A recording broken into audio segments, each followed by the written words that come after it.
The idea for retirement is changed over the last 10 or 15 years, right? It used to be that you would work for a company your entire life. Maybe you would get a pension at the end of that career, and that pension would cover a good portion of your salary. Maybe you'd have some social security that played in there, maybe some savings in the bank, and that was it. You lived out your golden years for however long that lasted.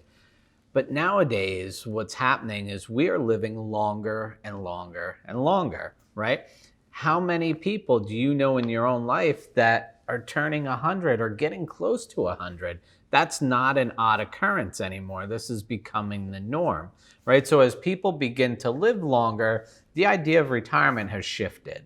It's not just, retiring and then living out my golden years. It may be retiring and doing something else, picking up a hobby, being more active, traveling. There's so many different things that retirement is and can be for you. So those are things that you want to think about as we start to talk about today.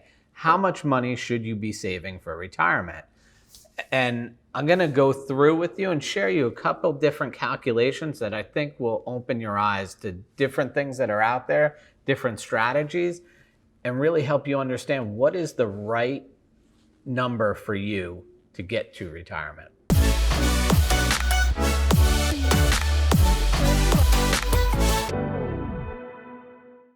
So the first thing that I think you should do when it comes to deciding how much money you need to save for retirement is really start to understand, what do you want your lifestyle to look like when you get to retirement?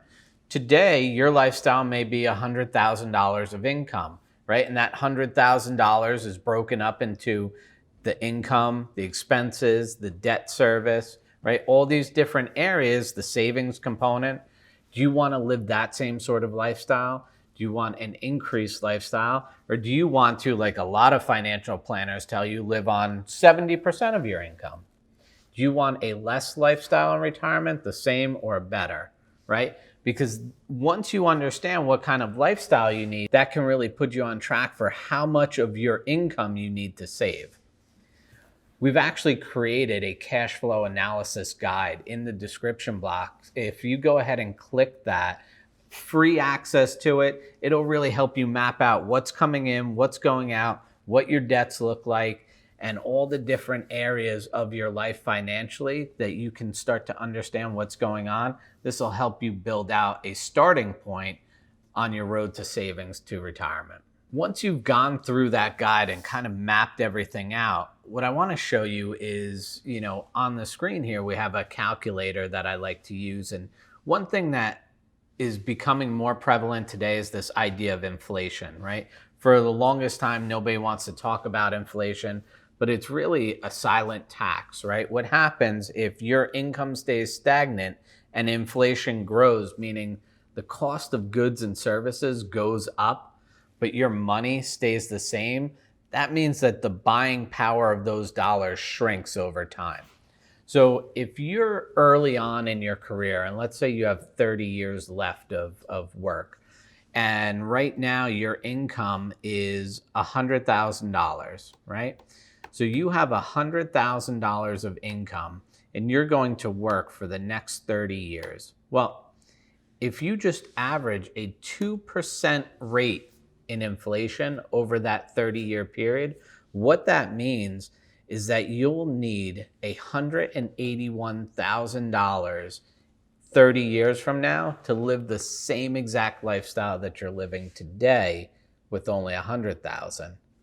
So inflation at even a modest percentage can be a real big factor in what your retirement looks like. If you do that same math, but you change that from not 2% to a 3% inflation, now we're looking at needing $242,000 in retirement. That's a big deal when it comes to thinking about how much I actually need to save, right? Because rule of thumb, there's a lot of different methods out there, and they'll say, okay, you need to save up a certain amount and you're going to live off the percentage that's generated from that money. So let's say I needed to generate 5%. Well, how much money would I have to save to generate almost $250,000? That's $5 million.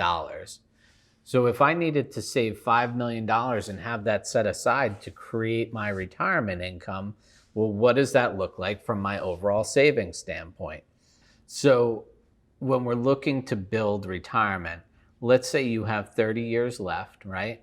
And right now you've saved up about $50,000. Well, if we want that future value to be $5 million and we have 30 years left, well, what kind of rate of return can we expect on our money?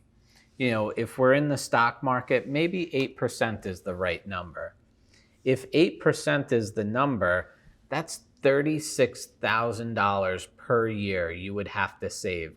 In other words, if you're earning, $100,000, that's $36,000, right?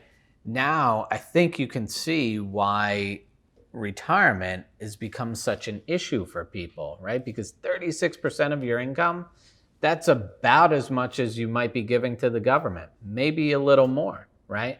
But how do you live a lifestyle when most financial planners are telling you you only need to save 10, 15, maybe 20% of your income?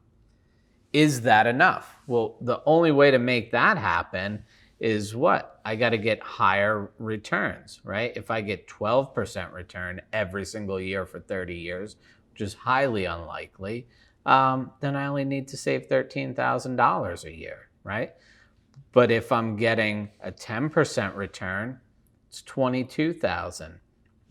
If my return is 7%, that's $45,000. You could see that the rate of return that you're going to get over this time period is going to be highly, we don't know what it's going to be. So just the smallest changes in the average rate of return that you get could be the difference of how much you're saving and how much you need. Hopefully this information is useful to you and you're finding a lot of good information on our channel. We have so many videos out there. Go ahead and click the subscribe button, hit the like button if you like this content, because we're going to be putting out more and more every day. But don't go away yet, because we're not done here, right? Now we're talking about how much you should be saving, but really, what's the feasibility behind all of this savings? What's the right strategy for you? Is $5 million your number? Is it $10 million? Is it $2 million, right? What do you want that lifestyle to look like? And is there a better way than just living off the interest that you've accumulated off this wealth, right? And I'm going to tell you that there is a better way. And I'm going to show you a little bit of some of the things that we do for clients that come through our doors. Because all too often, they're saying, yeah, I do need that kind of money. And I do want to err on the side of caution. So I'd rather look at the more conservative rate of return, knowing that if I get more return, great, but I'm planning for a worse rate of return. And so what happens is we can err on the side of caution and make sure that no matter what kind of markets you get into in retirement, you're still able to create this great income stream. One of the things that we look at with clients is obviously incorporating life insurance and annuities, and we use a program that talks about two different economic forces, right? This idea of investments being the one power, but the other power being actuarial science, right? And that falls under the realm of insurance, right? And so how do we combine these two things, right? Not one versus the other, not this is better than that, but how do those things combine to create a better income stream for you? And so for this client here, one of the things that we were talking about is, hey, you have a current level of savings here, and this one economic power is what he was currently doing. So currently, he was saving on an after-tax basis about $25,000 a year. You could see his current income at $200,000 means he was saving about a little over 10% of his income, right? And as I did some inflation adjusted calculations for him, you could see that he would need 30 years from now about $362,000 to $485,000 to maintain the same style of living that he'd grown accustomed to already. And that was eye-opening, right? Because you don't think nowadays when you're earning $200,000 that in the future you would need almost 500 to live the same lifestyle. But a couple things will happen when he reaches retirement age is, we won't have to worry about this 403B, and the savings that he was currently doing will go away, and his mortgage payments will go away. So $70,000 will get cut out of that budget that he needs, right? And so if he wants to live on 100% of his income, we're probably looking needing somewhere between almost 300 to 400,000, depending on the level of inflation that happens. Currently, his base level of savings and the road and path that he's on right now gets him to about $189,000 of income in the future. That's really, short. It's on the low end, about $100,000 short in income every single year. But this is the money he can safely generate doing this investment-only strategy. If he takes that same level of savings and we break it up between life insurance and investments, and we start to save some of our money in different places, what you can see is we now can take a two economic powers approach.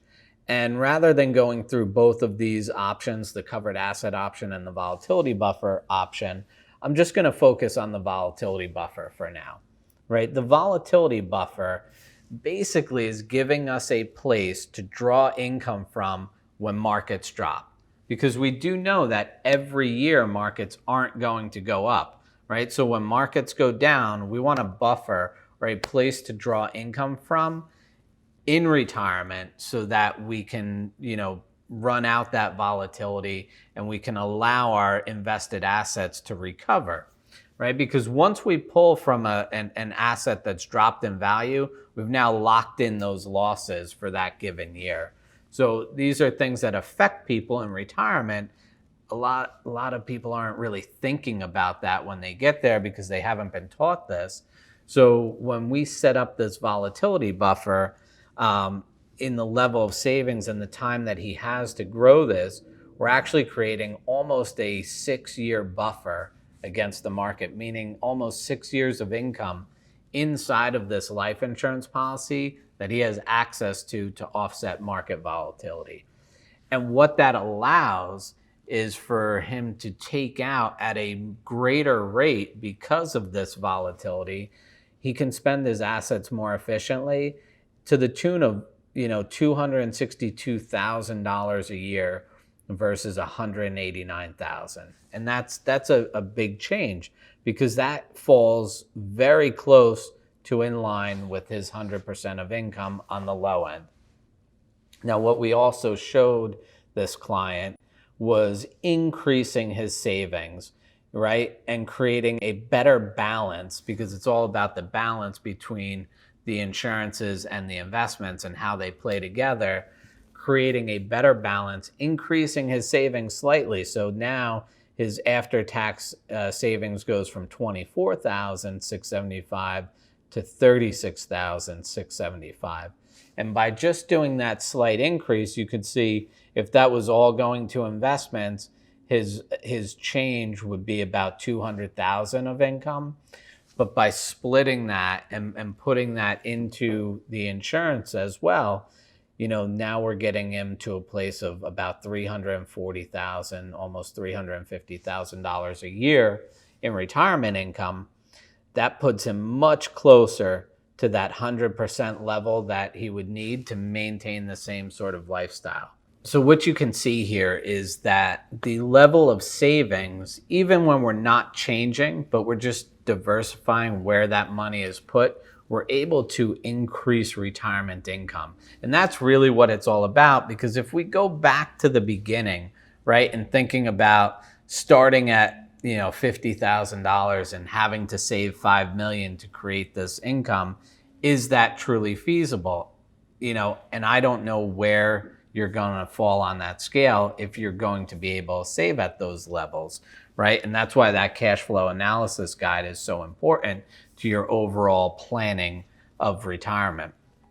Once you have all that down, what we can show you is that based on your current level of savings, where you are today in this scale and where you'll be when you're getting ready to retire. And by just making a few shifts and changes, we know that we'll be able to take your income from here to here with no different change of your out of pocket, right? So you're not having to change your lifestyle. You're not having to cut and scrimp everything. These are the types of things that we do with clients. This is something that, from an educational standpoint, I hope opens your eyes to the possibilities that are out there. And if you're looking to talk to somebody on our team, go ahead and click in the description box below. There will be a link. Put in your information. One of the members of the Epic team will reach out to you, and you can begin to have this discussion and really walk through and get a game plan of what retirement can look like for you. Because the sooner you start planning, the easier it's going to be to get you to where you want to be.